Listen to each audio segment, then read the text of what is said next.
Hey, Anime Addicts, this podcast is brought to you by officially nobody except you, the listener, and we love you very much. If you want to help out the podcast, you know how to do it. It's over at aaapodcast.com/join. Hey, you can also go over to Patreon. You can get our Hobby Addicts, where I just talked about how I narrowly survived another mountain summit, and everybody made fun of Mitsugi for not being able to read. And on the after party today, who knows? I think we're going to talk about... could be fast food. I think Mason had his first Popeyes chicken experience, so we're going to have to check that out. But hey, again, if you want to help out the podcast, it's aaapodcast.com/join or Patreon, and we'll see you there. And now, time to start the show.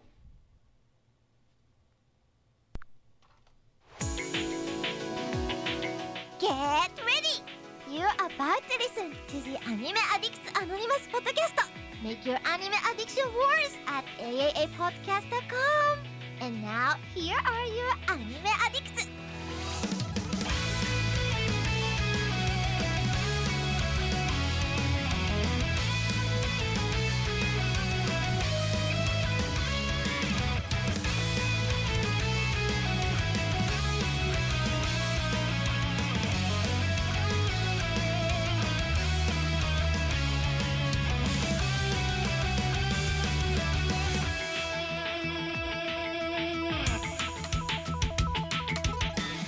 Hey, Anime Addicts, Mitsugi in the house. Welcome to the 589th episode of the Anime Addicts Anonymous Podcast. I'm sitting here, I got my orange monster.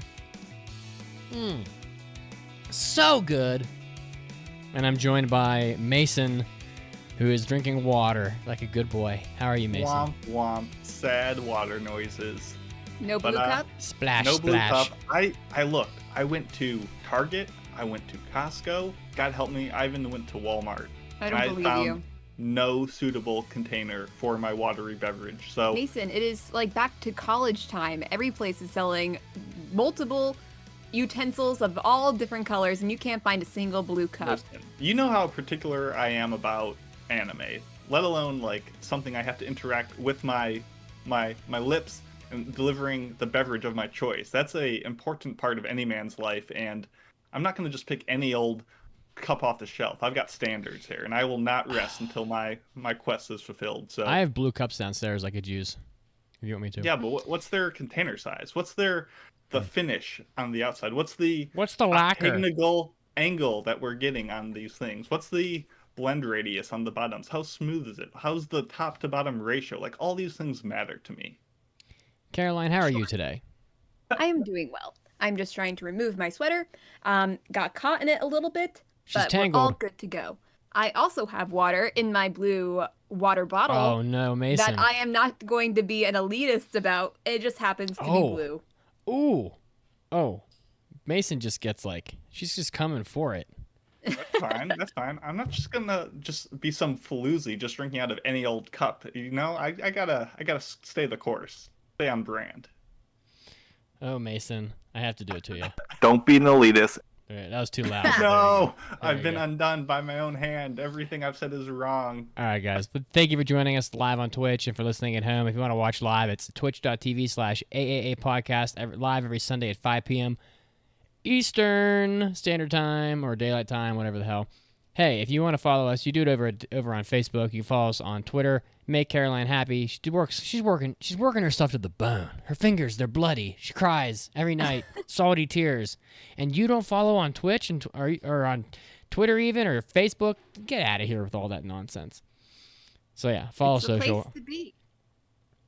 I think the Discord is also the place to be. So if you want to head over to the Discord, you can get to it from the website, aaapodcast.com. It's like 2,100 people on there or something. So you can definitely make some good friends and watch anime with other people and stuff like that. So, well, the time has come. 4 times a year we do this.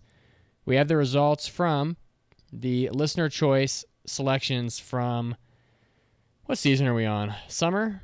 Summer season, yes. From the summer. So if you were wondering what the most popular anime were from the summer season, we have it for you because the people have spoken. So have the children. Okay. There was a surprise in here amongst the group. Bokutachi no Remake slid in there at number 3 with 23.6% of the vote. I don't even know what the hell this is. Do you guys seen this?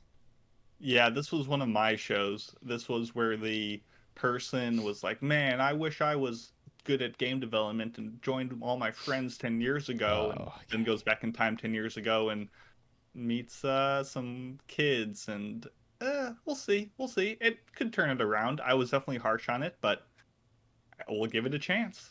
the trash that I imagine it is, Kanojo mo Kanojo narrowly lost. It was ahead for most of the time, and then right at the end there, the Bokutachi no remake took it. Mason's face says it all. Now He's that like, you say "Woo." that, now that you say that, as much as I was like not a fan of Bokutachi, I would take this 8 days out of 7 over Yeah, Kanajo. So this is a Kanojo win. almost took it.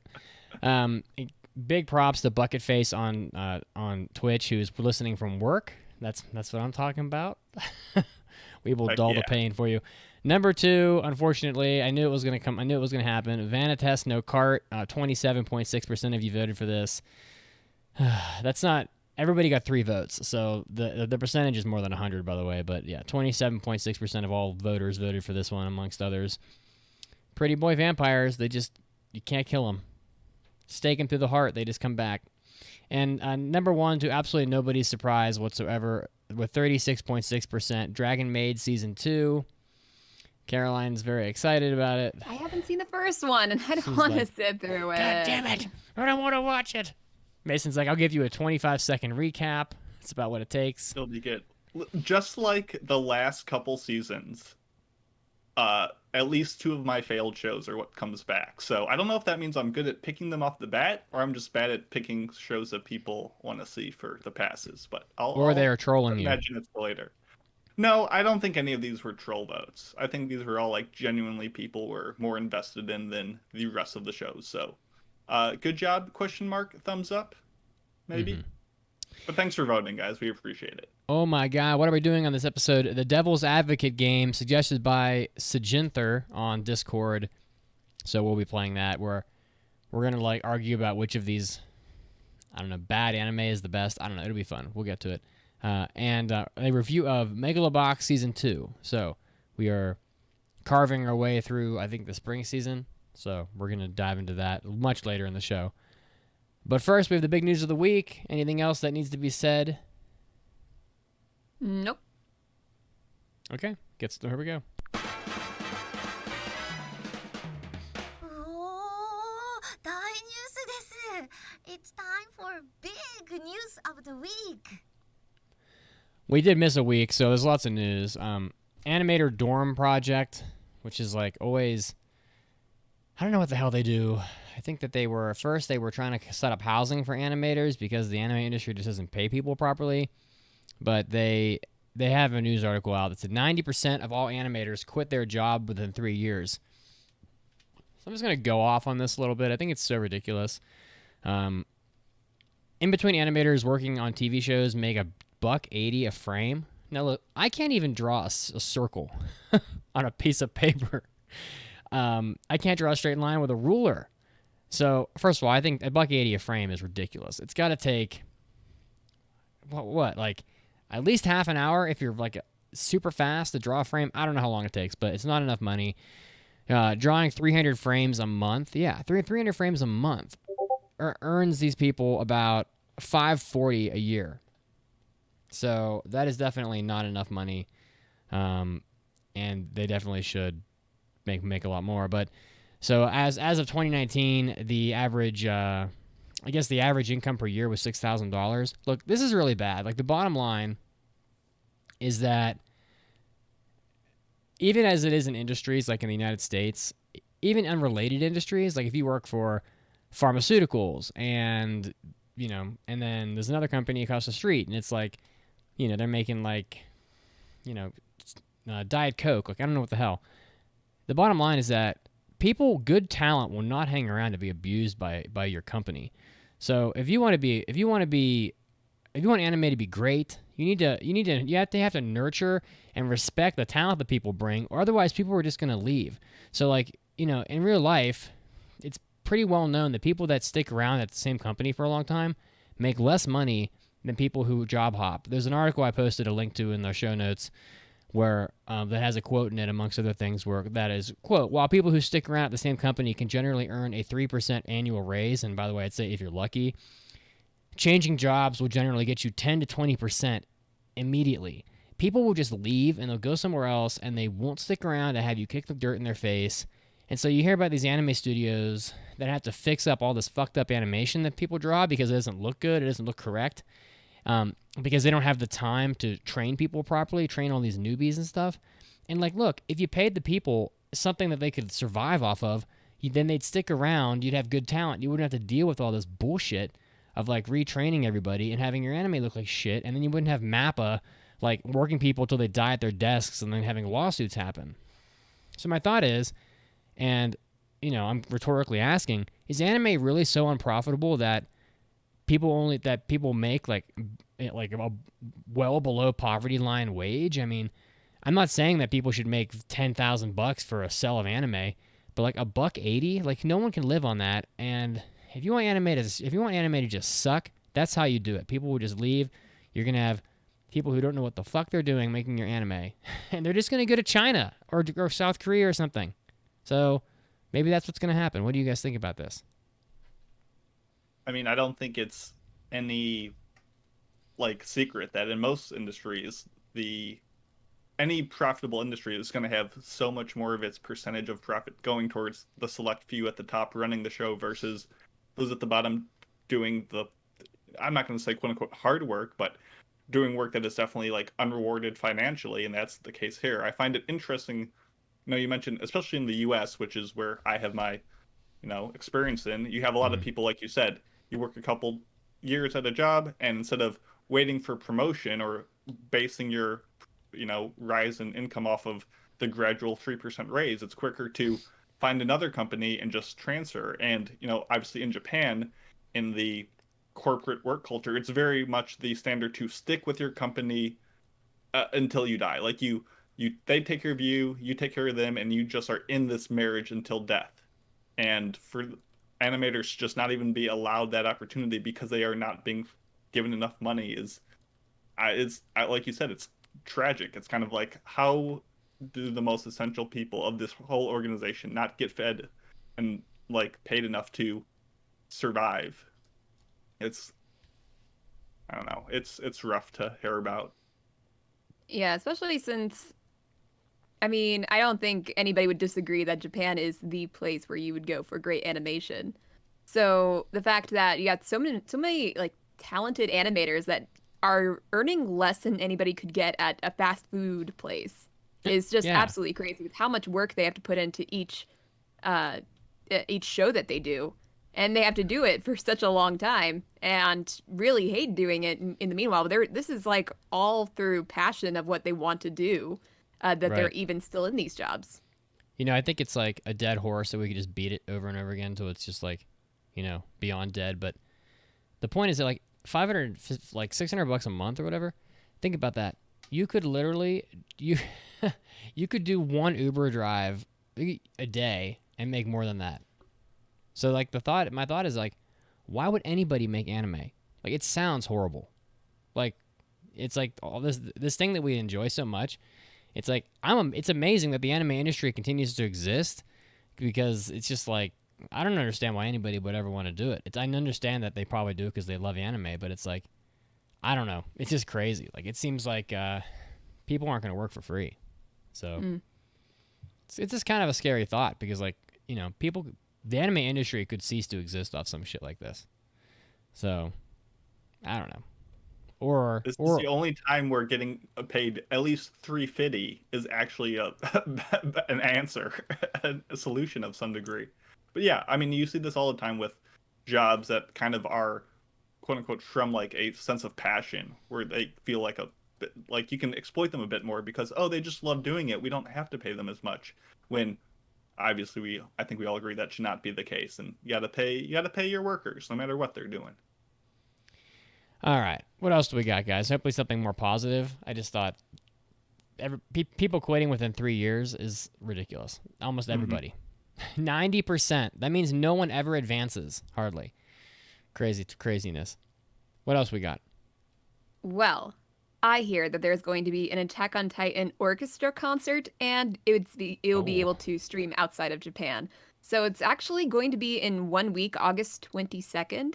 And it will be available for stream and video on demand outside of Japan. So again, August 22nd. It's going to be at 6 p.m. in Japan, but it's going to be 5 a.m. on the East Coast here.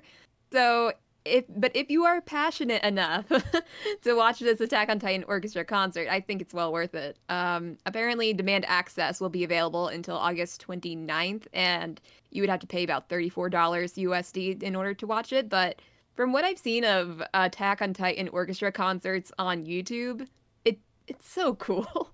Not only is the music really great, but there's also going to be appearances by a lot of the people who worked on Attack on Titan, like Hiroyuki Sawano and Kota Yamamoto. Also, they got some other performers, which I don't really recognize the names of, but apparently they are backup singers for Attack on Titan. So you'll probably recognize their voices, but you'll also recognize the voices of Yuki Kaiji, Yui Ishikawa, and Marina Inoue, because they play Eren, Mikasa, and Armin. They're all going to be there too, so it sounds really cool. Hiroyuki Sawano is such a boss. I know. He's got so many good songs or so many good shows for so many shows. That's cool. I wonder if I wonder if concerts like this will ever happen like outside of Japan, so more people can enjoy them. Because that's kind of like, actually, when you said it was going to stream outside Japan, for some reason my first thought was that they were going to do it in like London or something, or the U.S. But then I realized, oh yeah, we have the internet, so Yeah. streaming actually means over the internet. But I feel like with these kind of things, it's such a big production. It's a full, it's a big, orchestras are massive. yeah, So it'd be a little bit tough to take it on the road, I think, especially for something as niche as anime. But if it could be anybody, it probably would be Attack on Titan. it's pretty. Yeah, it's like that Final Fantasy concert, the Distant Worlds that's been going on for like 12 years. They just kind of tour around the world as like a group. But it's kind of incredible that kind of thing can happen, because you got to figure they're filling up like half an airplane every single time. So, okay, well that was pretty neat. Mason, how about you? Yeah, so we're gonna kind of do a pseudo big news plus hot new anime releases, because in the 2 weeks that we have been gone since our last podcast, a whole bunch of new anime releases have been announced. Some of which I'm excited for, some of which I'm unbelievably excited for. First up, we have a suite of Donghua. These are Chinese animated ONAs, or original net animations, that I'm very excited for. We have All Saints Street Season 3, The King's Avatar Season 3, and Please Take My Brother Away Season 5. I've talked about all these shows before. They're all very different. Some are more cute, some are more romance, some are more comedy, and some are more just like isekai esports things that are actually surprisingly solid. So check all those out. Next up, we have the incredibly cute and fluffy, and maybe not too deep, but I enjoyed it, the Oh Suddenly Egyptian God Season 2. This was just pure aesthetic brilliance, and it was fluffy. Is that like about a cat? No, it's about these like 12 Egyptian gods that are just kind of laze around in the summer days and eat pizza. I don't know. It's kind of it's like a 5 minute long show. It's so silly. Egyptian gods eating pizza. Yeah, just talking about stuff. There's a couple cats in there though. They're in Egypt. It counts. We have more news on the new Slam Dunk anime film. I didn't know if you wanted to get into this, Mitz, but this was announced a couple months ago that there was some new Slam Dunk coming, and we were like, is it new TV? Is it new movie? And It's a movie, it looks like. movie. We got it. Yeah, so I mean, there's already several Slam Dunk movies, and certainly they didn't cover the whole manga in the TV series that came out like 20 years ago or whatever. Mhm. But it's set to debut in fall. It's pretty early to be announcing this. Fall next year, so you got to wait a whole year. But the director and the script is done by Takehito Inoue, who's the original creator of Slam Dunk. So that's pretty neat, because his involvement should make it, true to the source material and probably about as good as it will be.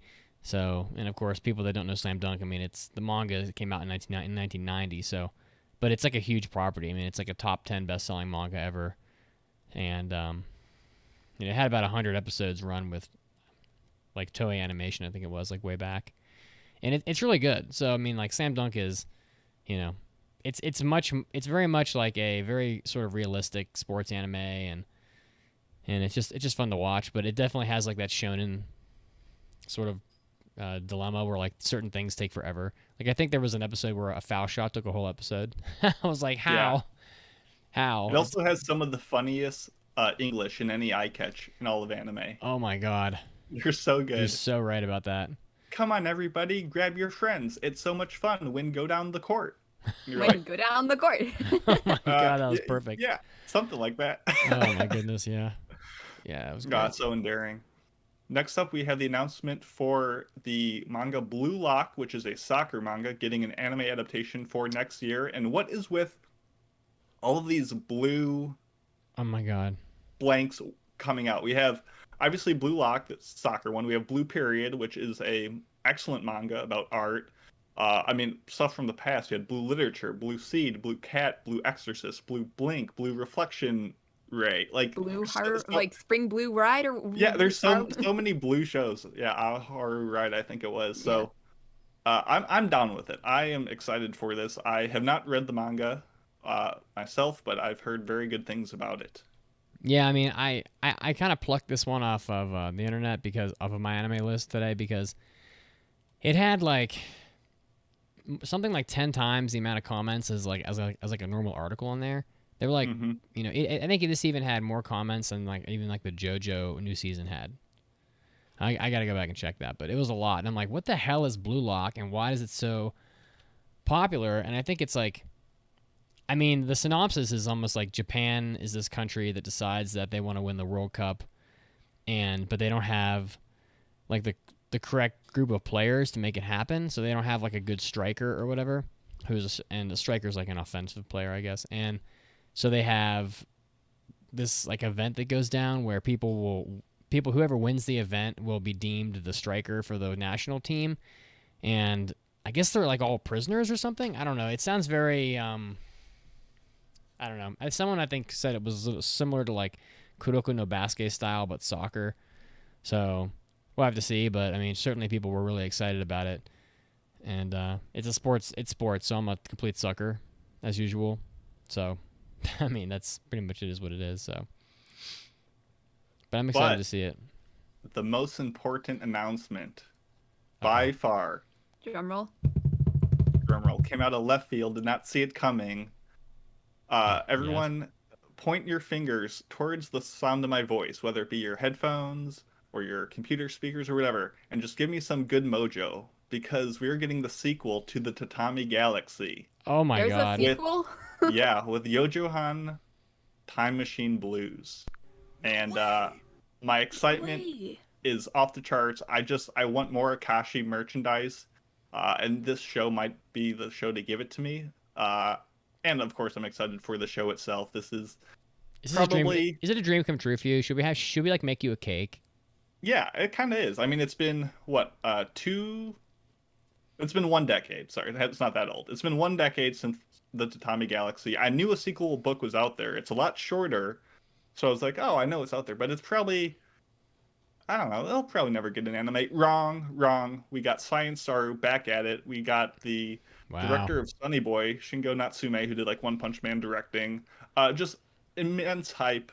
I'm actually like not even sure how excited I am because I'm like more surprised that it's happening. Like, yes, we did get the spiritual sequel of like The Night is Short, Walk On Girl.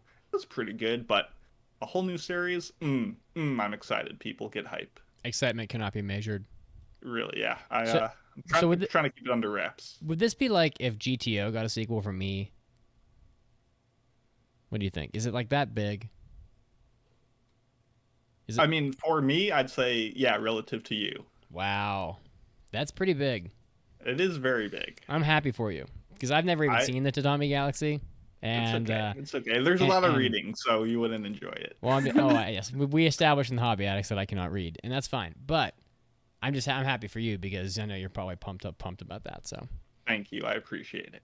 All right, well, that was the big news of the week, and we have a game that we're gonna play here as our main topic today, and it was suggested by Sajinther on the Discord, and The submission reads as follows. I got an idea for a game called Devil's Advocate. You put a load of anime into a hat, and maybe aren't terrible, but get a lot of negative reviews. Then you all take a turn drawing one out and saying why this is the best show out of all three of you that you draw, and much humor ensues. So it's kind of like we're arguing why these, I don't know, why these anime that get trashed on a lot are better than each other. But we're gonna but it's gonna be a random selection. So as you do, I have index matched up a nerdy Excel spreadsheet, and we're gonna randomly pick. I think we're just gonna you know what, we're gonna let Caroline pick. Well, no, actually that doesn't work. It's got to be random. So sorry, Caroline. I'm going to randomly pick, and then I will announce which anime you all have from your lists, and then we're gonna argue why they're the best. I think that's pretty much the concept. Is that right? I think so. All right. Well, without further ado, I'm going to pick a number here. I'm going to hit the calculate button on Excel. All right. So, Mason, you have Kokoku from your list. Yeah, okay. All right. And Caroline has The Promised Neverland Season 2. Oh, God. Oh, come on. if you're going to put it on your list, you got to, you can't oh God about it. I was kind of under the impression that all our lists would be combined into one. So no, this is your burden to bear. I might need to take. I might need to do. No backing up now. The worse show you get, the more fun this is. Okay, because one of the shows that is on my list, I actually have not seen. Well. Is it? Oh, okay. It probably won't come up. Let's just hope we don't get there, I suppose. All right, and mine's Dragon Ball Z. So I'm kind of curious. Easy, a layup for you. Well, yeah, but I'm kind of curious. What it is about your shows that people trash on. I mean, Promised Neverland is obvious, but do people talk shit on Kokoku? I think so. I think they do, if they even know about what it is. I think Kokoku is a victim of having too good of a beginning. I think it's similar to Erased. It really hit the ground hard off the gates, had a great opening song, got people excited with a cool concept, and it just cool. Completely failed to deliver it on any satisfying means. Where that show ended up going was so far removed from what I think people wanted that it really was missed potential more than anything else. But really, Koku, it's not that bad. You'd rather have a show that shoots for the stars and attempts something original and unique. And the water animation, from what I recall, was stupendous. And the way time stopped and froze and slowed down and reversed and did all that. They did so many cool tricks that still stick with me to this day. And yes, it did teach me about the wonders of Miyavi, who did the flashback OP. So obviously, any show that brings this much to the table, despite its flaws, I would take this over a generic, lazy, run-of-the-mill show any day of the week. And it's not that bad. Kokoku's good. Maybe not score-wise, but for the sake of this argument, Kokoku's good. I actually liked Kokoku. I mean, it was kind of, I don't know. It wasn't executed all that well, but the concept was great, as you say. But I don't know what the hell Caroline could possibly say about Promised Neverland Season 2. I mean, why is it that you think this is so great? I mean, we know you love it. I think I've kind of sort of misunderstood the concept of this game, but we will move past that. So, what I can say about the Promised Neverland Season 2 is that as a person who has never read the manga, up until the very end, I was enjoying this season. I even passed it for review, as we all remember. So even though it had made a lot of changes, and not so great changes from the perspective of a manga reader, as a person who has not had any experience with the manga, it was going pretty good. The characters are still good. It still looked good. Mm-hmm. The OP was great. It was interesting. The ending, sure. It was laughably what about the bad. Ending? What about but yeah. I've said she's my twisting piece. In the wind. Finish her off, Mason. Man, she's not even bringing up Phil that made a okay. I said the characters were still good, and Phil's a character. No, because you're lumping him with all the other masses. You're just lumping him with the other meat sacks, just begging to be devoured. Oh my God. Are you just gonna take that? I can't make her case for her. I can't have her winning At the these very game shows. least, this anime has Phil, which is something I can say more than the other shows on this list. There we go. That's the kind of arguments we need. Yes. I mean, I think this is a pretty easy like layup for me. Dragon Ball Z. I mean, it's so first of all, people make fun of Dragon Ball Z for all sorts of things. Like they scream a lot. Everything takes forever. Goku has more hair colors than you know. I don't even know what group or person that would describe. Someone who dyes their hair an awful lot, But Dragon Ball Z is so great that it's cross cultural. Like the whole Goku is about as recognizable globally as any character that's ever existed. He's up there with Pikachu and Mickey Mouse, as far as just being able to identify him. Dragon Ball Goku raised half of America's children, including myself, when it came out. It's so wholesome at times, but then at other times very exciting. It's got some of the best villains that's ever come out in anime. Yes, the animation's horrible. Yes, they forgot how to draw every character for Dragon Ball Super. It's so bad. Oh my god, it was bad. It did hurt me. It did hurt me a little. Yes, it did take, it does take 5 episodes for Goku to charge the Spirit Bomb to throw it at Frieza. But when he does throw it, it's great. I mean, can we? How long does that take? How long for the build up, and then how long for the actual attack? As I recall from that actual scene, it was probably 5 episodes of that power up of the while Piccolo and Gohan are getting their asses just whooped by Frieza, and then he throws it. I think Dragon Ball Z just to clean up the pacing issues of Dragon Ball, and Dragon Ball Kai. It's long. It's still long. Yeah, maybe that's what it is. Yeah, but as you said, Dragon Ball Z did raise a lot of our youth today, including you. But do you know how to read? I can't. But neither can Goku, as we'll find out in the lead out from the news break. But I mean, that's besides the point. And by the way, why do you got to go after a guy's shortcomings all the time? It hurts. That's literally this game. But yeah, I think Dragon Ball Z is the layup here. I think for sure, if you were to poll 100 people, Dragon Ball would probably be the favorite out of the 3. But then again, everybody would go, "What the hell is Kokoku?" Or exactly. what is a Kokoku? and then everybody would be like, "Phil's great, but Promised Neverland season 2, boy, it sucked." That's pretty much what they would say. So that wasn't really fair on my part, but Dragon Ball Z does get made fun of a lot. So. I mean, if you were to ask me which of these 3 shows I would have to watch, it would definitely be Kokoku. Or but how about as far as cultural importance, yeah, I mean, there's no debate. How about we each pick one show that is not ours, and that will be and whichever has the most points gets to be the winner of that round. We could do that, but maybe I haven't seen your shows, so that would be tough. I suppose. But anyway. I'm just gonna give myself the win there. We'll give that one to Mitts. Do we even keep score for this game? I don't even know. No, but we will. So. Okay. All right. In that case, I'm gonna hit the calculate button again. Caroline, Mason's got Hane Bado. Oh, never mind. There we go. Okay. I have Kill la Kill. And Caroline has Angels of Death. I don't even know what that is. Is that the one you haven't seen? No, I've seen this one. Okay. It's gonna be hilarious when we get to the one you haven't seen.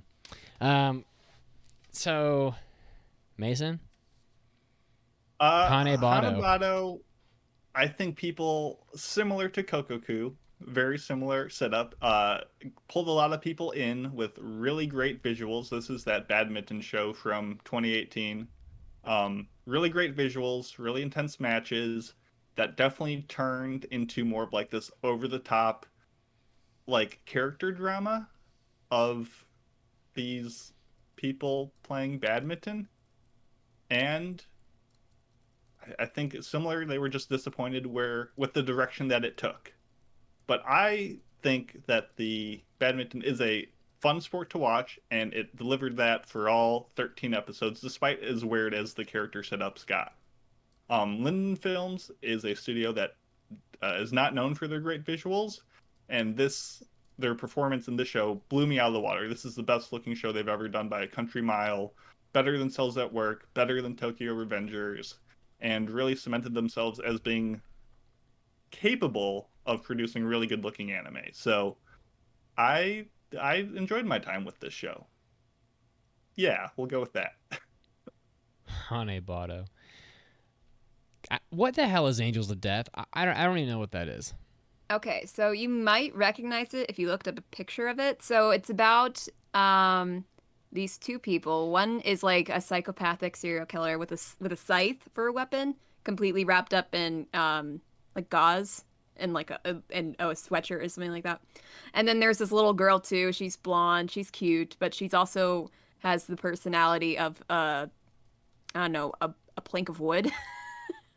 So you got these two people, and they are trying to escape this realm of several levels, and neither of them really know what this place is or why they're there. But they team up together because this little girl, she finds out her parents are dead, and she suddenly has this want to commit suicide. But she's very virtuous and very religious and won't commit suicide by herself. So she asks the serial killer guy, "Will you kill me if we get out of here?" And he says yes. Oh, this is the one. Okay, yeah, this is the one where they're like in like it's like almost like a parking lot, like a parking garage, and she's running away the whole time. Yeah, I guess so. Yeah. The thing is that this was definitely my guilty pleasure when it came out. I realized that there were certain things about it that were not all that great. I do know that this show was based off a video game.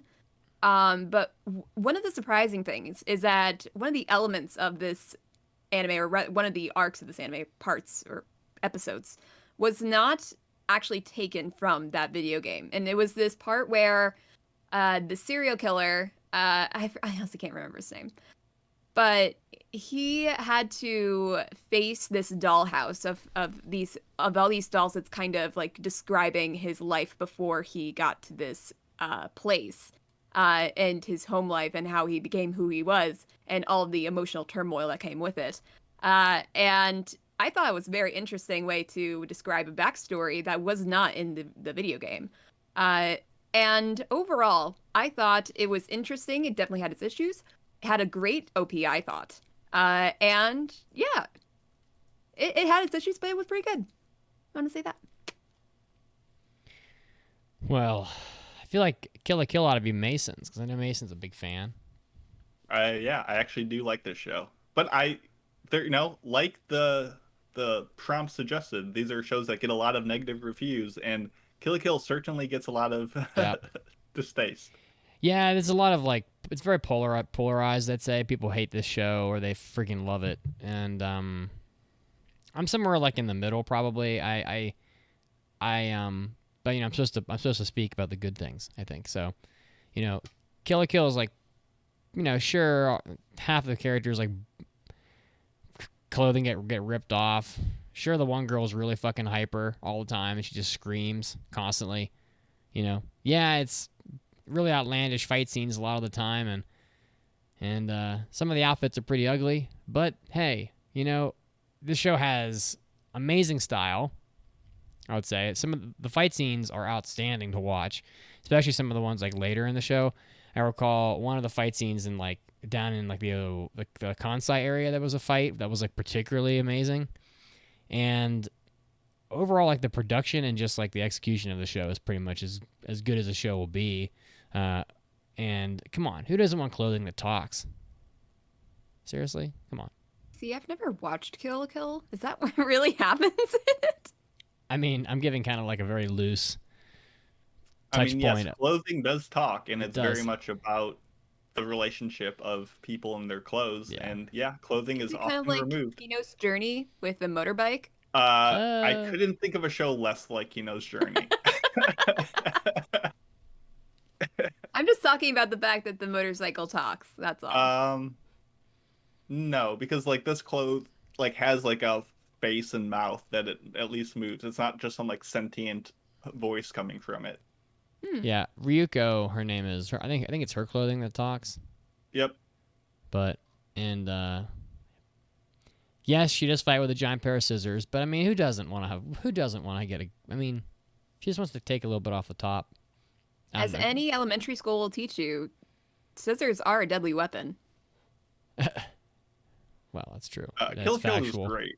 once again, you have the most iconic show of the three of us, Mitz, where our other two shows will like fade away into nothingness, Yes. and Kill la See, Kill will like remain a cultural icon. I I never would like win. to make some amendments to my list, but I realize that's not possible. Listen, I never this- win. I never win this game, but I'm gonna win today. Damn it! I never win any. You always win the games, Mason. No, Caroline's been on a winning streak as of late. So, Really? Well, we haven't played a lot of games lately. yeah, we need to step that up. They're fun. Except when Mitz cheats by having hyper popular important shows. But hey, All right. it's not cheating. It's not We cheating. could have also put hyper popular La, la, popular la, la. shows on our lists. Kill la All Kill is amazing, and it's definitely not for everyone. I'm That's- taking the I'm taking the that's win the on. synopsis. I'm taking the W on this one too. I think. But not all my shows are great. I definitely put some bad ones on here. Mason's got Secco Boys. Yes. Oh my goodness. Unironically, an amazing show. I have Ishizoku Reviewers Oh boy. because No, Salamander no. Girl. Not a bad show. And Caroline has The Day I Became a God. Is this the one Oh, that you haven't God. seen? It's is it. Yes, We found it's the it. one that we all hated. No, Oh, no, damn she's it. seen it. We did a review on it. Yeah. Oh yeah, I forgot. I blocked that in my mind. All right, Secco Boys, which I haven't seen.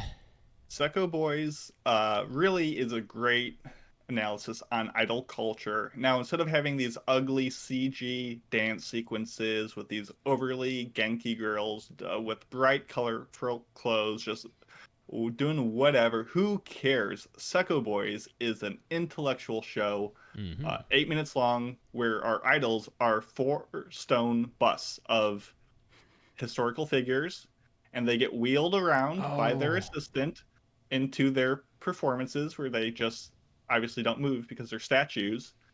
And it's amazing. It's unironically very dumb and enjoyable, and it's definitely for people who like Olympia Kyklos, but even more off the wall. So my list I pretty much picked by picking shows that I kind of enjoy but had a very low like average score on AniList. So that's kind of where my selection base comes from. And it's really just an earnest look on historical figures, what it means to be an idols in the entertainment industry, and kind of the support staff that goes into this girl. I think her name is Miki, who has to like take care of these idols that she can't even like physically lift up because they're just big hunks of stone. And it's amazing. Secco Boys is great, has a great theme song, good show. Certainly unique. Wow. Can you follow that up, Caroline? The Day I Became a God. This one was. Uh, Oh, this is the one that had that Yeah. ridiculous ending where she's Yeah. like screaming and crying the whole time. Yeah, I remember this vaguely. yeah. So at the very least, this show had a pretty interesting premise. You know, this little girl says that she's a god.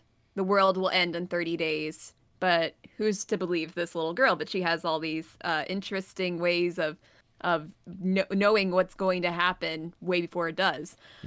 So the premise is interesting. Will the world end in 30 days? Will it not? Will this guy actually study for his tests? Or will he believe that the world is actually going to end, completely fail the tests if it doesn't end? And if it does, the world just ends. Will the viewers That- give a shit? Yes. So at the very least, if you take that approach with the first half of the show, it's an interesting show. Unfortunately, it does not go that way. Uh-oh. But the characters were good. There were some funny moments. And yeah, I'm really bad at this game. It's okay, because I'm really good at it. I have Shut one up. word. I have one word. I have. I have 2 words for you. Salamander Girl. I mean, come on. She is, She- I mean, objectively hot. She's so hot that they cook meat on her. I mean, it's ridiculous. Okay? Who shows? Okay, look. Ishizoku Reviewers. I think a lot of people didn't watch this show because it's like hentai, supposedly, or whatever. But look. Supposedly, it pretty much is. Mason, you've seen enough hentai now from our Survey hentai episode. says, bling, bling, bling, bling, bling, bling. I mean, uncensored, yeah, I'd call it hentai. Oh, come on. I would say certain It's like- scenes It has nudity, go- but it's basically go a comedy. further than towing the line. Oh. Now- You can have I comedic will hentai. I will say, as someone who does not like fan service or ecchi elements in my shows, Ishizoku Reviewers was way better than it had any right to be. Did it have some problematic elements? Sure. Were they portrayed in a overall like body positive, healthy, like way that I didn't feel dirty watching? Yeah, I'd say overall, despite the elements, there was enough fantasy, there was enough Go on. in it where I would say, yeah, not a bad show. You're doing my job for me. This is I mean, I'm fantastic. just trying to help Yeah, the cause of not making you be like, "Oh, Mitch is a perv, and that's why he likes it." No, like it's a fun show, and it has a great YMCAOP. No, Ishizoku Secco Reviewers Boys. is a ton of fun. I mean, it's like every episode there's like I don't know how there are so many brothels in this place, but every episode they go to like 3 or 4 places and they're always like different and kind of like, ooh, what's gonna be next? And ultimately like I just thought the show was funny as hell. I mean, I didn't find it to be like all that sexy or whatever, but despite all that, the show was just a fucking hoot. I mean, to watch. I mean, especially I think the funniest scene was probably the one with all the succubuses because they're so goddamn insane. Like, it just cracked me the hell up. So, I thought Ishizoku Reviewers was pretty great, and honestly, and it was notorious in the season it came out in. One, because it's always notorious whenever there's like a hentai that comes out or whatever. But two, because it's just so much freaking fun. So, and honestly, I don't think it was all that objectionable, other than the nudity in it. So, I don't know I don't know who you want to give the win to on this one. I mean, I don't think like anyone's actually seen Secco Boys, which is a crime, We'll let the chat despite decide. how stupid it is. We'll let the chat decide while I eat crow for a second. I forgot to get a drop of a do I have a drop of a crow? Let me see if I have a crow No, noise it's in here. impossible. What? Just play like the Haikyuu opening. That's close enough. Oh man, I'm trying to see if I have like a crow drop. They're alphabetized, then there's nothing.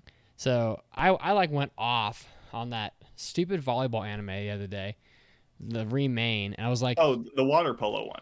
yeah, Yeah. the water polo show. I was like, they're never gonna do any water polo. They're just gonna bitch about kids having amnesia and all this crap the whole time. And then like the very next episode, the very next one, they actually played water polo, and I was Still- like, How was too it? little, Was too it still late. like good water polo, or was it like I mean, they anime got water polo? their high school team got their asses stomped like 25-0 by an elementary school team, which is But which like, by the how way, did it look visually? Wasn't it an engaging match, like Um, visually? it Water was such effect, it was such that CG ball. it was such that I think that they will be able to do something interesting with water polo if they decide to. But I just wanted to own up to it and be like, hey, I was talking a lot of shit, and then boom, right off the bat, they played water polo, and I said they would never do it. So I was wrong. Maybe in the end you'll never get satisfying water polo out of this anime. I don't really know, but I will say that right now I'm glad I passed it.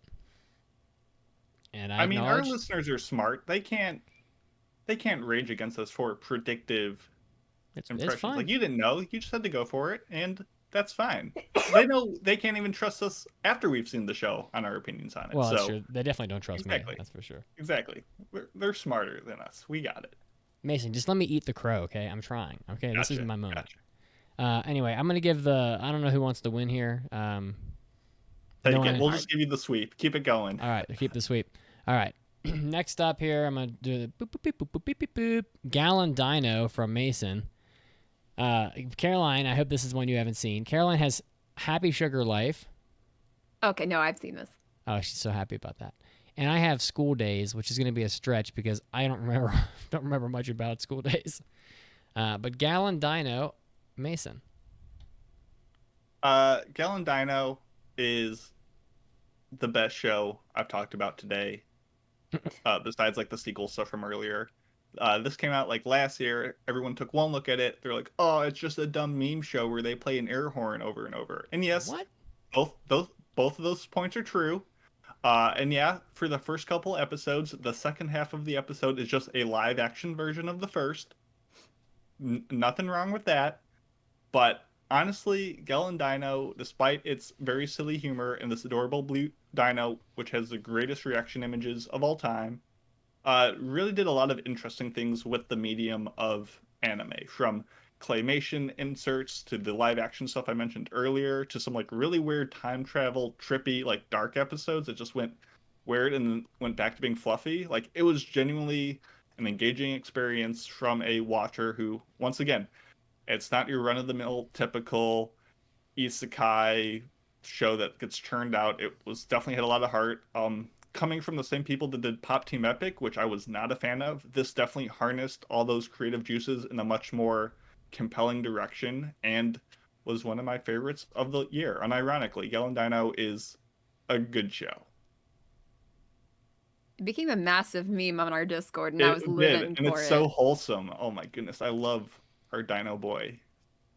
And even like Kaide, like the female protagonist is just, you're like, oh, she's just a Gyaru, she's just some prima donna who's like obsessed with looks. No, she's like really engaging and endearing as well. So everyone is good. She has a dinosaur living at her house rent free. How based is that? Really living the dream. Caroline, you're up next. Okay, so Happy Sugar Life. I don't know if anybody remembers this show, but it was about. Oh, I remember. It was about a girl who finds a high school girl. She finds this little girl, and she just loves her. She just instantaneously, I want to protect her, but also I want to attack anybody that comes near here. So she pretty much keeps this girl living at her house. It's a lot of insanity in this show. There are some very problematic parts to it, but a lot of good insanity too, because I was kind of living for it, like, what the heck is going to happen next? Also, whenever the insanity just died down a little bit, the love that this girl has for this little girl is just, it's just so cute. They just love, she just wants to live her life, just living for this little girl, protecting her, raising her, and just, there are some, again, insanity points to this show, but when it's not, it's cute. Also, the OP, again, I underrated, really. It's really good. And I had a lot of fun with it. Again, guilty pleasure. I've seen a lot of... I know of all the bad stuff in this show, but I still enjoyed it. I watched a show back in the day called A Little Snow Fairy Sugar. Have you guys seen that? No. I have not. That's like this super moe anime about like some girl who, I can't remember what the hell it's really about, but I know there's lots of little fairies in it that like to eat waffles.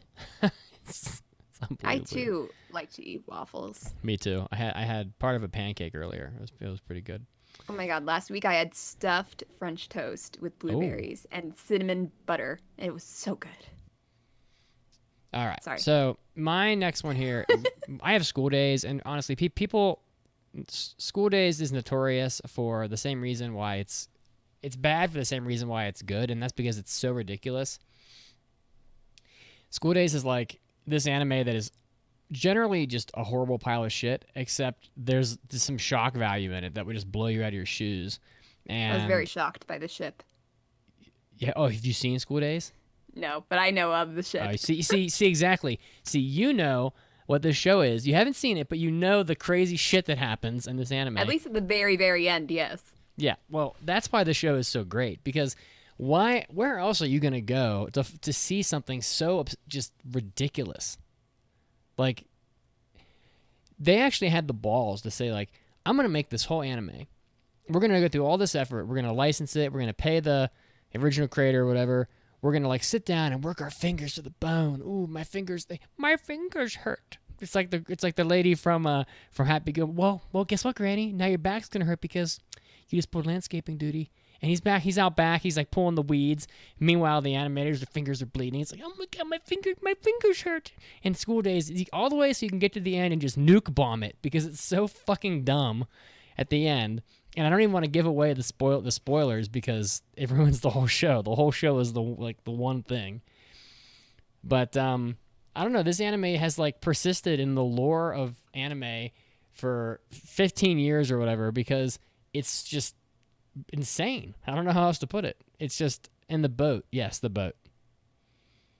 Although you called it a ship. It's more of a boat. Ship, boat, they both float on water. A ship is like a big fucking boat, like a cruise ship. A boat is like, oh, my little dinghy out in the, I'm going fishing. Which one was it then? Cruise ship or dinghy? It was a dinghy. It was a sailboat, actually, I think, if I recall. I don't think that's a dinghy, You know though. what? I'm going to Google this. School days boat. Boat meme. It literally, nice boat, it says. What Nice the? boat indeed. I'm going to look this up. It might be an inflatable raft. I'm trying to find a picture of her. Where is it? There's just all these memes, but I can't find an actual shot from the anime of the girl. I want to have time for one more of these, but I don't know if anybody really cares who won this one, but personally, Nobody cares. You take the point. I'm willing to give you guys one of the points, because at this point I think I have clinched it. But all right, next up here, Caroline has Kakegurui. Is this the one you haven't seen? No, the one I Damn have not it. seen was Blue Exorcist. Damn it. Mason has 2016 Berserk, and I have Knights of Sidonia. So there you have it. Mason, So you're who up. goes first? I guess I always go first. Berserk Well, yeah, you do left to right. 2016, despite the fact that people might say that it doesn't exist, and it ruins perhaps the most essential part of the appeal of Berserk with the art style maybe not being as good as we remember. It does, for the most part, faithfully capture the story of Berserk, which, let's not forget, is still a masterpiece, even with that art stripped away.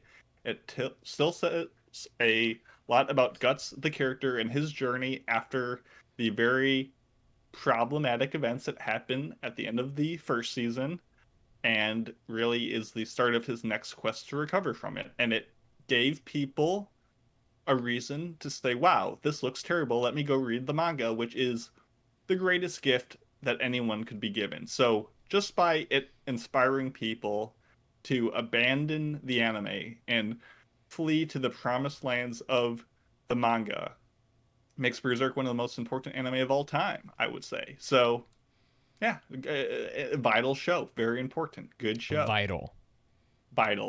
Wow. It gave us some great memes. You called 2016 Berserk vital? I did. I also Holy say shit.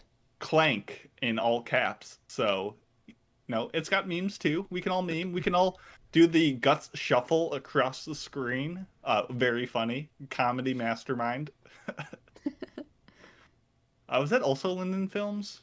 I think it was. I'm still looking for this boat from School Days, and I keep finding pictures of people who have named their boat School Days. That's great. It's just ridiculous. All right, sorry to interrupt. All right, Caroline? was that it, Mason? Yeah, that was about it. We just go. And Okay, I'm going. Okay, so Kakegurui took the world by storm, really. It made us think, wow, is this my kink? And for a lot of people, yes, it was. It was interesting for sure. We got what's her name? Our main character. She's insane, and we love her for it. We got a really great OP. Again, I feel like OPs are just the key of a sort of bad but also good show. Also, just invigorated the debate over what a gambling show is, because a lot of people were saying, is this a gambling show? And a lot of people were saying no. And also people were saying, but it is, and it's also the greatest gambling show. And then people were going, no, that'd be Kaiji. And therefore brought a lot of people to Kaiji, which is all you really need. So for that matter, I think Kakegurui was a pretty good watch, especially since it's on Netflix and everybody can watch it then. It's pretty compelling stuff, I gotta say. Let's see here. What was mine again? Oh, Knights of Sidonia. People hate this anime because it looks like shit. I actually thought it didn't look that bad, but I'm more tolerant to CG than a lot of other people. So, I mean, I did sit through the original Initial D's CG and like Initial D quite a lot. So if I can get through that, I can get through anything. But Knights of Sidonia is just so fucking cool. I mean, that's the thing. It's like outer space. It's got some pretty neat space battles in it. Like, I think it leads off with like a pretty awesome like space battle scene. And it's a fairly like original sort of unique concept as far as anime goes, because honestly today not too many anime even take place in space, let alone, you know, have sort of like the deep futuristic space battle sort of concept. And it has a bear that cooks. So, you know, beat that. Put that in your fucking stack of chips and smoke it. Kakegurui. Yeah. No, don't you make that face at me. You know what you've done. You bet on 00 on roulette and you lost. You lost. Well, there was one show I wish I put on this list, but under my initial impression of what this game was going to be about, I thought it was too niche to put on there.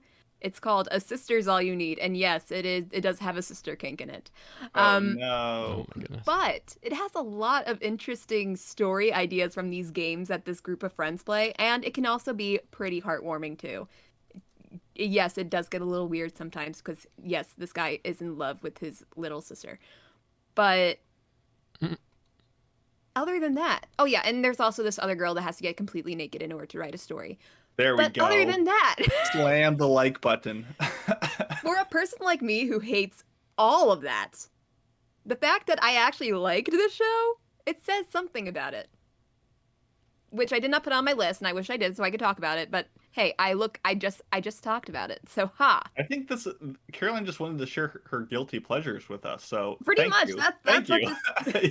You wanted to just get that out there. Have you seen?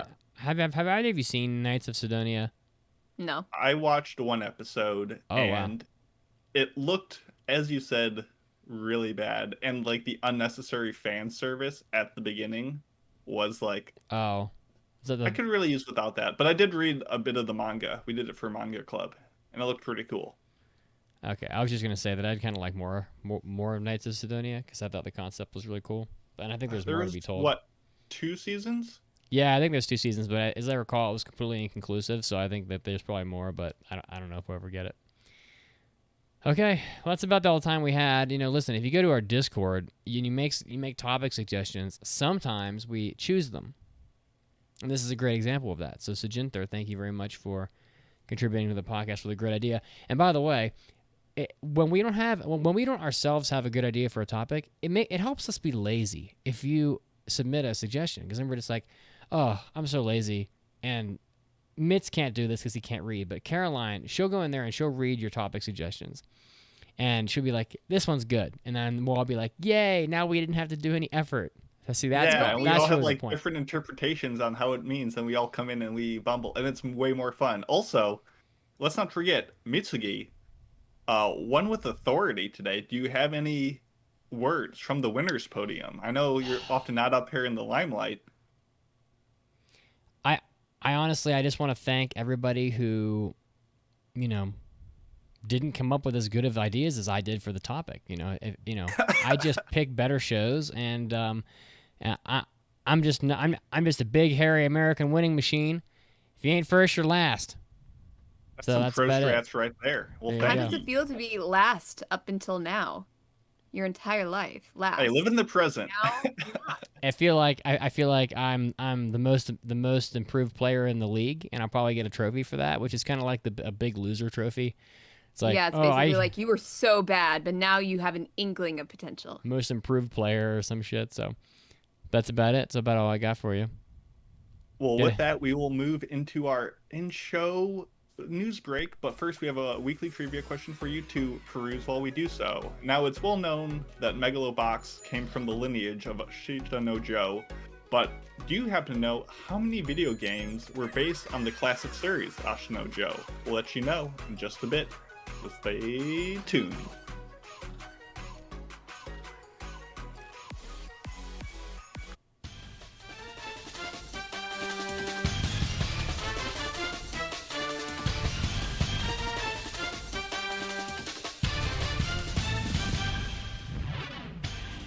Hey, Anime Addicts, Mitsuki's here, flying by the seat of his pants because he has not pre-read these news articles.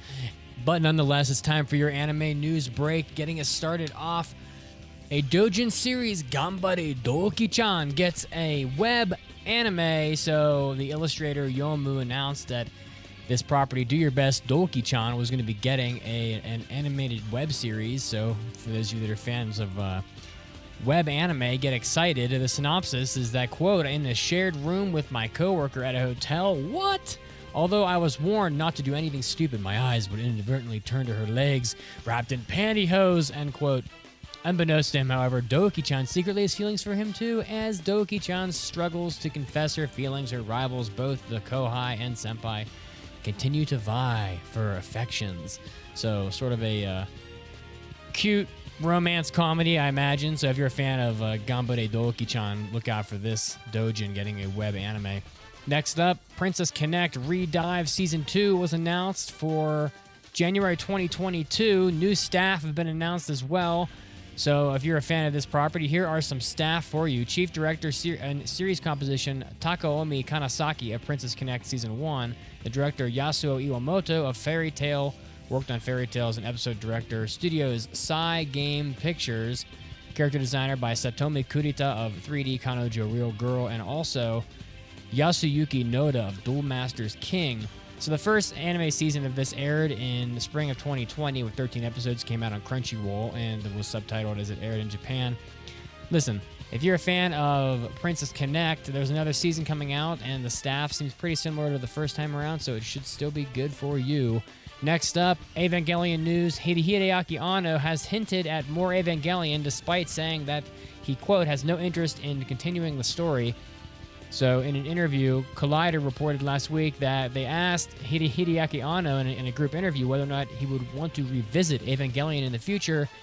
And despite saying that the story was pretty much wrapped up and he had no interest in doing more, said that there is always the 14-year gap in the story, so in some form, I want to shed light into that, says Anno. So considering the cash cow that Evangelion is, you're probably going to be able to expect more Evangelion in the future with a comment like that. Evangelion fans rejoice. Also, that 14-year gap refers to the time skip depicted at the beginning of the Evangelion 3.0 You Cannot Redo film. So we'll just have to see if that's enough to get him interested in doing more.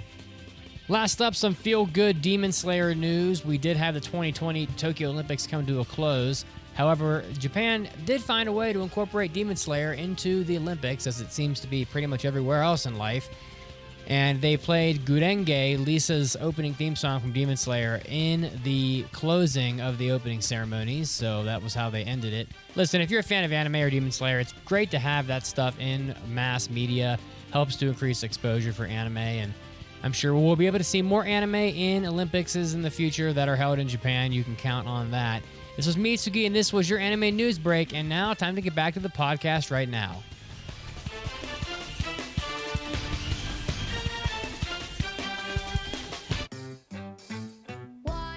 Oh God, I hate this song.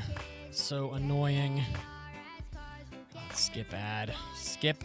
Hi, it's Vince with Oh, Sham fuck Wow. no. You'll be saying wow. I'll be every saying, time you use this wow, you're towel. so fucking It's annoying. Like a chamois, It's a like chamois, it's a type of towel. Oh, who little really towel cares? to work Skip. with.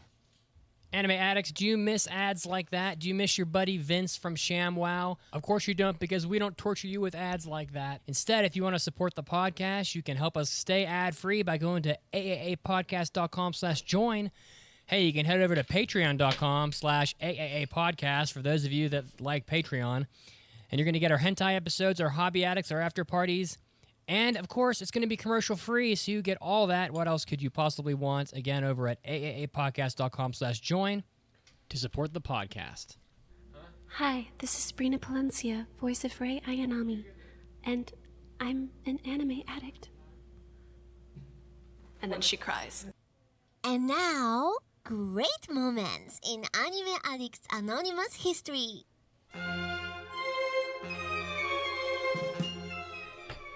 It's a rough life with Chi-Chi, okay? I'm actually going to put this one on Goku mostly. I mean, Goku, he's never there.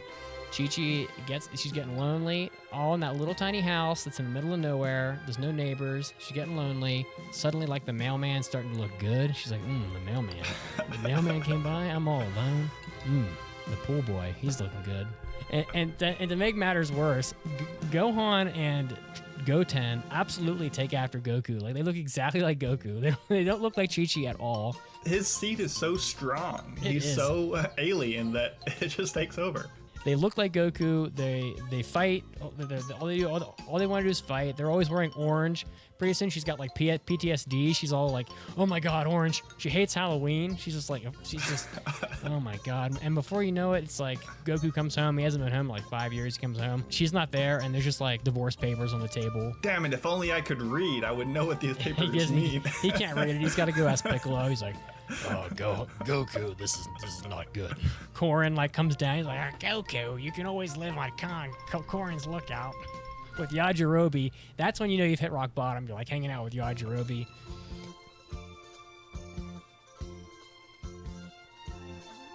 Welcome back to the podcast. How many video games are based on the classic series Ashita no Joe? Apparently there's 8. Oh, there's a link. Let's see here. What does the link say? Oh, they're all called Ashita no Joe. That's very uninteresting. They also have the years. There was one in 1983, 1990, 1991, 1992, 2001, 2002, 2003, and the very memorable PS3 game Bikkuri Pachinko Ashita no Joe Kyoraku Collection Volume 1, 2011. His own pachinko game. Wow. Is there a volume 2? Not No. yet. Not Not yet. yet. Like 40 10 years years after later. Ashita no Joe, they're like, we need a PS3 pachinko game. Yeah, that's what the fans want. Screams Ashita no Joe. What the fuck is the point of playing pachinko on a PS3? I mean, it's basically gambling in like the saddest form possible. Except But you're not you're gonna losing play- money. You're only like- losing $60. You're only losing your time of life. That's like saying, like, oh, what's the point of committing crimes in GTA? Like, you could just do them in real life and make the money. It's like, well, But it's like that's like you playing blackjack on your PlayStation for fun, or like when you're, but you can't use the money on anything. At least if you're playing like an RPG that has a casino in it, you know, you could at least spend your coins on like a new sword or something. Anyway, all right. Well, as we do often, we are going to be doing. Mason just keeps. He's a movie watching machine. He can't be stopped. He can't stop. Won't stop. And he's got a movie today that I'm very interested in hearing about because the series was quite good. It's time for Unexplored Pictures with Mason. Get your popcorn ready. It's time for Unexplored Pictures with Mason.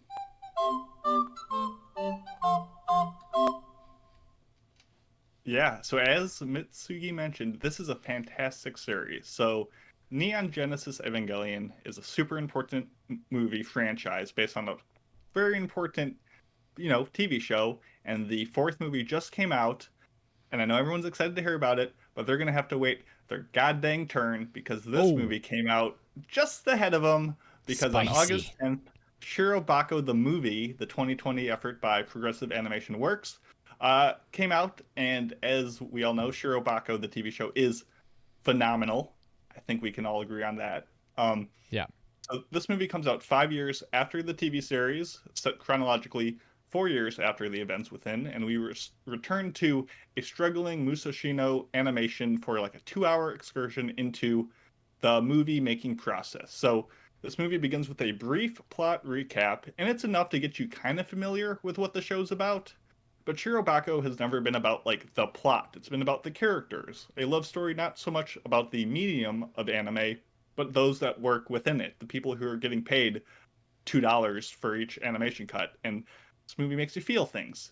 So, yes, you theoretically could jump straight into this movie without watching the show, but I do not recommend it. So many things lose their meaning without context. Like, this movie starts off with, like, a slow drive of a vehicle with some nice credits. And you're like, well, if you don't know that, ideally, we're used to this car seeing, like, flying and drifting and skirting all over the road. Like, you just lose that meaning. So, as someone who's adores this series, I'm glad that it refreshed my memory on things, but like don't watch this movie without watching the TV show. It's really a simple movie at the heart of things and more of an excuse to kind of relive time with these characters you love, because plot-wise this movie is just about getting the band back together to revive a dying studio by making a movie under like a limited time and budget and staff. So it's all about, anime, constantly just dealing with budget cuts and producers that are undercutting you and all that stuff. What really shines about Shirobako, and especially this movie, is it is bursting at the gills with anime references to the process, to creators, to other anime out there. Like so many like poses that the characters have, lines of dialogue, or just nods to other series without tripping over itself is like something to be commended. And I wish I knew half of the references at play. Like there's moments where they have this guy who's a 3D director who's like moving offices, and he's like, "Oh, I previously worked at Grape, but now I'm over here." I'm like, "Oh, I get that because Studio Grape is clearly a stand-in for another fruit company called Studio Orange, which, as we know, did a lot of 3D work." So like connecting all those dots becomes like a game in itself and is a ton of fun to play. And I really wish there's like a whole list somewhere that like catalogs all the references that even I no doubtedly missed. So it's good on that regard. Visually, though, it's really just another episode of TV. Like it doesn't wow you with any visual things, though there are some musical numbers in this movie that are kind of fun, although they vary on quality. Overall, though, like I said earlier, this movie is just an excuse to spend more time with these characters, and it really doesn't add too much beyond that. The actual thematic stakes are kind of low, so this is sadly not a must-watch or like recommendable as a standalone. But if you really loved the season that of 26 episodes or whatever it was, it's a nice little revisit to the show, but sadly not as spectacular as I was hoping for. Oh, that's a bummer. Yeah, if you can get around to watching it, like if you got nothing else to watch or you can get a hold of it easily, I'd say go for it. But seeking it out is probably not worth the effort. All right. Well, that's a bummer But because Shirobako is a damn good anime. it's phenomenal. It's one of the best anime of the last decade. Yeah, you're But right. yeah, Neon Genesis Evangelion 4.0 coming soon. Get hype. All right, well, let's move on to our mailbags. If you want to submit a mailbag on the podcast, go to aaapodcast.com and hit the mailbag button on the top, and you'll be able to be contributing to the podcast. And now here's your drop. It's time for an almighty anime mailbag. Anime. Anime. Anime. Mailbag. This one's from Gup Squatch, who I haven't who heard their name for a while, so welcome.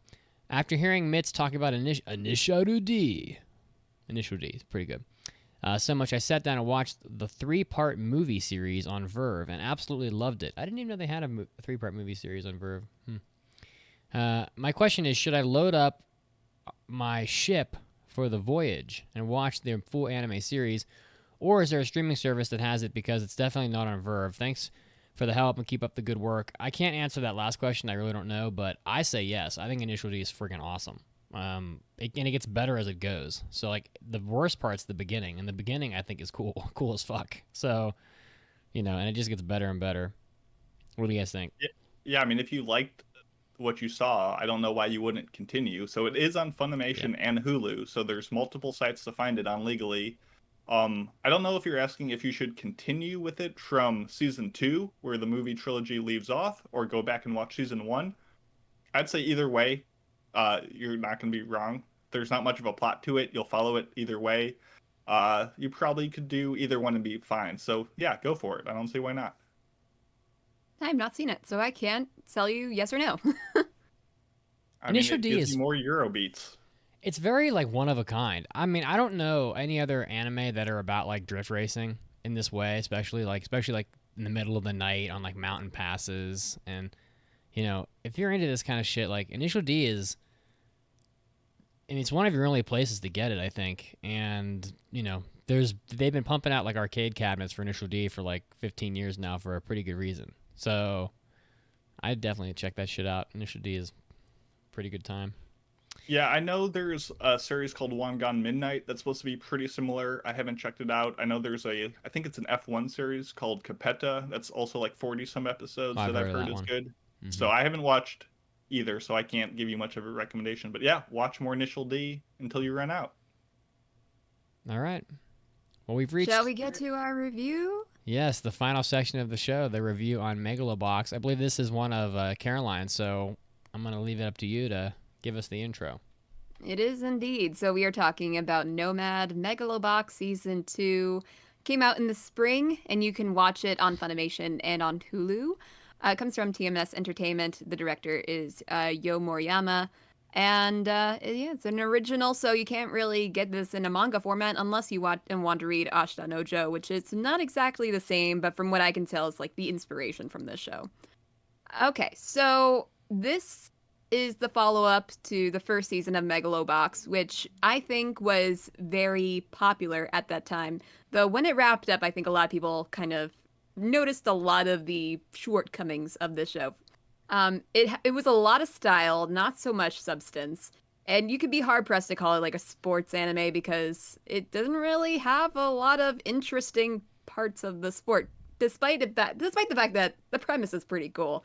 So of course it's all about boxing, but with mechanical equipment on your arms, which honestly was a little bit confusing considering that boxing is already a very violent sport. You can get very hurt by it. So just adding mechanics to your fighting power, I feel like you can punch somebody's head off, but they basically get hurt in the same way as any boxer would. So despite that, this is the second season where we follow Joe, our main character from the first season. He is very down on his luck after 5 years, I think, in show. After the events of the first season, he's dealing with a lot of addiction issues. None of his supporting cast is to be seen. We don't know what happened in the beginning of the season, and we just follow him as he just goes from place to place as a nomad would, fighting in underground boxing matches and trying to feed his addiction. And that's where we start off the show. I was the one who passed it after the first 3 episodes, and I thought it was very interesting. It, in my opinion, really enhanced a lot of the things that the first season really should have. The character of Joe, for example, has an actual character to him, and he isn't just like some sort of sports stand-in trying to be the best of the best. That was basically his character in the first season. In this season, a lot more depth is in place of it, I think. And I was also interested to see a lot more of the world that it takes place in and its issues. So, from what I could tell, this was going to be one of the best anime of the season. Did it complete that mission? I am not entirely sure, but I am of the personal opinion that this was better than the first season. Mason, what did you think going into it? Yeah, so I feel like a lot of the dialogue around Megalobox Season 2 was like, oh, why is it getting a Season 2? Like, Season 1 ended fine, like, why even bother with it? But in my mind, I was like, we never really needed Season 1. Like, it was always like, oh, we already have Ashita no Joe, like, why even bother? But then it proved, no, we have our story to tell, and it's worth it. So I was like, I thought the same about Season 2 as I do with Season 1, so I was excited. And I liked how Joe came back as some bushy tanuki. He had like a handful of drugs. He's rocking the beard. Oh my goodness, I love So Fluffy good in the Joe. beard. He was so much better when he shaved. I'm so sad. But yeah, I was excited for another like Latin-inspired jaunt through like the seedy boxing underbelly that the show kind of has. Of tucked away from the limelight is this underground fight club, and just whatever weird stuff would happen. So I was excited to go back to this Season 2. I think overall I was positive on Season 1 and was hoping it would deliver something similar. I didn't know. I mean, I've seen Megalobox Season 1, so I didn't really understand why it needed a second season. So, I didn't really know what this was going to add to it. I mean, I know what Megaloboxing is, so, have at it. I think I like sports shows, and boxing is cool, and the Season 1 of Megalobox was pretty good. So, I mean, I didn't go into it knowing a whole lot, but I expected more of the same, I guess. All right. Well, I kind of delved into my own opinions of the spoiler-free recommendation accidentally because I was just talking about You're it. on a roll. It's all good. Yeah, no.